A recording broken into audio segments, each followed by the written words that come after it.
In September 2023, Visionary Realms, developers of Pantheon Rise of the Fallen, revealed a new art style for the MMORPG that they're working on. They characterized it as a painted look, and it's a drastic change from the previous style. It was showcased in a short video which showed some character models, some landscapes, and some creatures. For those that have been following this project for the lengthy time it's been in development, this change has been shocking, to say the least. And full disclosure, as one of those people, I don't really care for the new look. But there are certainly those who have expressed a preference for the new style as well, so I'm not here to convince you that one is better than the other. Art and style is a subjective metric. There is no right or wrong. However, I have to ask myself what exactly it is that has turned me off to this new look. So let's explore that question, and at the end of the day, ask ourselves, does this work for Pantheon? Now, before we get too deeply into this discussion, let's try to understand why VR decided to make this change in the first place. It's commented on in the aforementioned video by both Chris Perkins, who's the creative director, and Ben Dean, the director of communications for VR. Firstly, Chris cited a desire to get away from the asset store-driven aesthetic and wanting to lift the legacy asset store chains. In prior developer streams that were focused on art and models and the aesthetic overall, VR has shown off what they wanted to achieve. On many occasions, they've talked about dialing in the look they want and how what we were seeing was pretty much what Pantheon was going to look like. And there have been plenty of times where they've acknowledged that using outside assets was just a necessity for a small team of developers like they are. So it's a little confusing that they intimate now they never really planned on maintaining this art style, or that they had a dissatisfaction with how the game looked and a desire not to be reliant on outside assets. Chris went on to say that VR has wanted to define the game's art style in a more unique way over the last 2 years.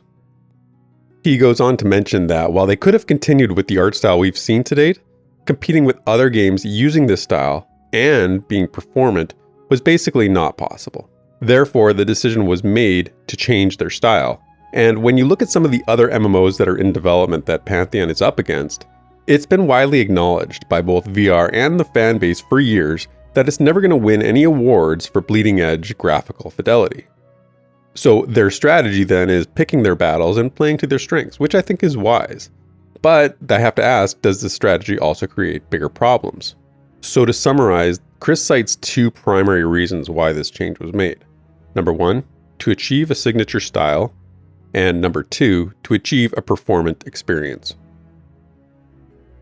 Ben Dean adds to the reasons, citing a more tangible rationale. He says VR wants to make sure Pantheon can, quote, withstand the test of time, invoking the argument that the less realistic a game looks, the better it is thought of over time as graphical standards move forward. It's an age-old argument in the gaming space that, while I disagree, has reasonable arguments on both sides. He labeled it as sustainable, but also acknowledged the art style is simplified, which allows their development team to implement the art much more quickly into the game. This is likely the reason that will gain the most traction with Pantheon hopefuls, as it potentially means the game will move closer to completion faster. Even if you don't like the art style, a completed MMO with Pantheon's tenets in this style is still better than no game at all. Lastly, Ben provides reasoning that this style will, quote, reach more audiences and, quote, resonates with more gamers across more demographics. The big question then is, how will people who have been supporting the game to date feel?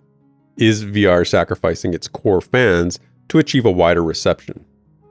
That remains to be seen in my opinion. However, I do believe it's a concession that may be the correct one, and it pains me to say that. With Pantheon's group-centric design, they need as many people playing as possible.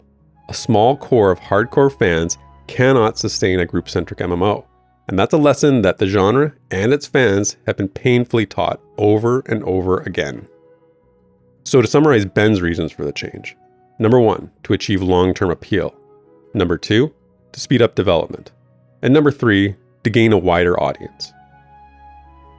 This was expanded upon again in the September producer's letter, and it actually confirms what I said above, that the project had, quote, targeted a more realism-based art style. So not being without a defined look or signature style, rather just being unable to meet that target. To this end, the newsletter instead emphasizes more the performance issues they were experiencing, and it also adds a new piece of information that it was expensive to make a game in this old style. Now, only VR knows their budget and costs, but if that's true, it's concerning that a crowdfunded game has been decidedly made in a less cost-effective way up until now. VR has talked often about how they have to account for every single penny, and they try to do things in the most cost-efficient way. I would suspect this was done because, as I said, VR actually liked the look of the game prior to this shift, and the economic reality played a greater role in this decision. That's speculation on my part, but I think it's well-founded. As VR says in the newsletter, a simpler, more efficient art style fits in perfectly with their budgetary needs. However, the newsletter also says the previous style appeared much like other RPG-style games on an indie-friendly budget. So, if this new style is cheaper, why don't other games look like this? Perhaps VR has found the best of both worlds. Or maybe it's just a confusing statement. The last piece of information on why this change was made comes from our own Pantheon Plus Discord server, which you can join via the link in the description. So in our Discord, Tony Guidi, VR's content creator, reiterated, quote, "Realistic style wasn't going to get us where we want from a design, speed, performance, or quality standpoint." He added, quote, "The decision was made to increase speed, to define a style that can live on and not age rapidly, and because we wanted to. I don't want there to be a misconception that we didn't want to define a style. We defined a style, tested it in a concept environment, and the team was excited and signed off on the change." So the takeaway here is that this change was done both out of necessity and desire. While I believe what Tony says here is true, I think it can also be true this is not the look they originally wanted Pantheon to have. So now we know why this change works for VR from a developmental standpoint, and that leads us to the next part of the discussion. Does this style work for the game itself? Now, I don't write off games based on their art style, graphics, or visuals. While it's a factor in my appraisal, it's not a deal killer. I've greatly enjoyed lots of games that use this kind of painted style or even a low polygon approach. Games like Valheim or Massive Chalice or For the King, to name a few. So why was this style bothering me so much when it comes to Pantheon? And then it dawned on me. There is a huge disconnect between Pantheon's new art style and the tone of its written lore and its world building, and just the overall gravitas that it comes to us with. There's a real dissonance between what was shown in September and the volumes of text that exist describing the world and its history and the people that inhabit Terminus. Now, if you want to learn about the lore of Pantheon, there's plenty of videos here on the channel which I've created over the years. And in writing and researching those videos, the tenor of the lore is quite apparent. To describe it in only a few words is challenging, but it's got a mature, serious, and unapologetically epic tone. There's tales filled with emotional weight, with depictions of agonizing betrayal and one thread common to all races in the game, that being the relationship between a people and their gods. These are all heavy subjects for sure, but also ones I think were well represented in the previous art style, in my opinion. To illustrate this, I want to read you a few quick snippets of lore just that I think are representative of the tone of the game, and you can judge for yourself if you think the new art style matches this tone. After this, an even more deafening roar erupted, shaking the foundations of the planet and silencing the entire war on all its lingering fronts. In this quiet, only the immeasurable wings of yet one more beast was heard as they dipped below the ceiling of the clouds that hazed over the battlefield, miles above us. This was the Dragon King, Rock Nilthamos. In a flash, his monstrous head pierced the clouds of storm and ash. He crushed the ravaging lord in his mouth, but gently enough to flip his body into the air, incinerating it with a blast of molten flame. Rock Nilthamos lifted his wings but once and the entire veil of cloud dispersed. His size was peerless, yet his form and color were majestic beyond compare. I knew him to be the king of beasts, but there I saw it. His claws dug into the peaks of the mountain range, and it dawned with clarity that he was about to act further. Even as our armies attempted to flee, the Dragon King drew a massive breath to scorch all he surveyed in flame. Many say the cries of anguish loosed that day still linger in the murky waters. The agony of losing Cyrenai poisoned the Mer hearts, as had the deadly oceans, sorrow twisting into bitterness, then hate, until darkness consumed them. The Nytherian Red disappeared into the sea, searching for the means to return to true Mer form. Their brethren were left to pick up the fragments of their past, hoping to fuse them into a future.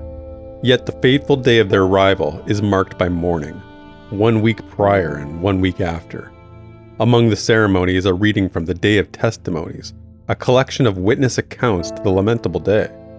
Yet there is one creature they blame all things upon, a villain greater than the Nytherian Red, whose vicious actions they rank better than none at all. And this tone has been translated into gameplay we've seen in the past.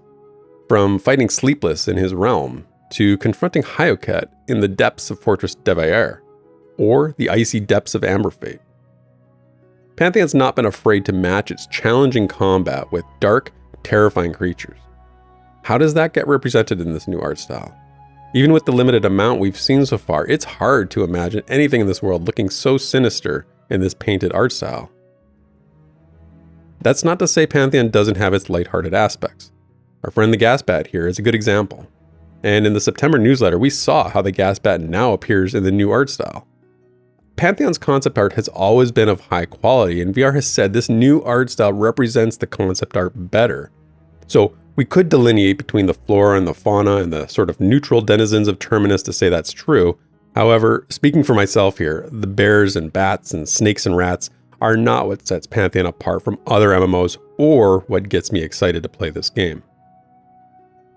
But all is not lost. I wanted to also include a comment from our recent Pantheon Plus U, which I thought really conveyed another aspect of where I feel this disconnect lies. The comment said, they need to show some high-level stuff that looks badass. Whatever the style, show something that looks seriously involved and makes the players want to engage it. I think people should make a distinction between real and serious. EQ never looked real, and anyone saying otherwise is selling something. It was the best they could do with what they had. What EQ had going for it was that it took itself seriously. That's all I ask for. Here's a screenshot in the new style that was posted in the Pantheon forums by Minus. And this is taken in-game, and it's in the new art style, which was confirmed by their community manager. It shows a darker and more moody setting, and it was done in response to some of the concerns that I'm raising here. Games that take themselves seriously are ones that I will take seriously, and those that do not tend to lose my respect. As noted in the comment, realism and tone are not the same thing. A serious tone can exist without a realistic aesthetic. This is my hope, and knowing the talent of the writers at VR, I'm going to wait and see how they manage to mesh this new art style with the incredible world they've built in words. Am I hopeful? Yes. Am I skeptical? Also yes. So, what do you think? Is this a deal breaker for you? Or did this video change your mind one way or another? Let me know in the comments. And here's a lore video for you, as well as one that showed some of the prior art design. But until next time, cheers, and thanks for watching.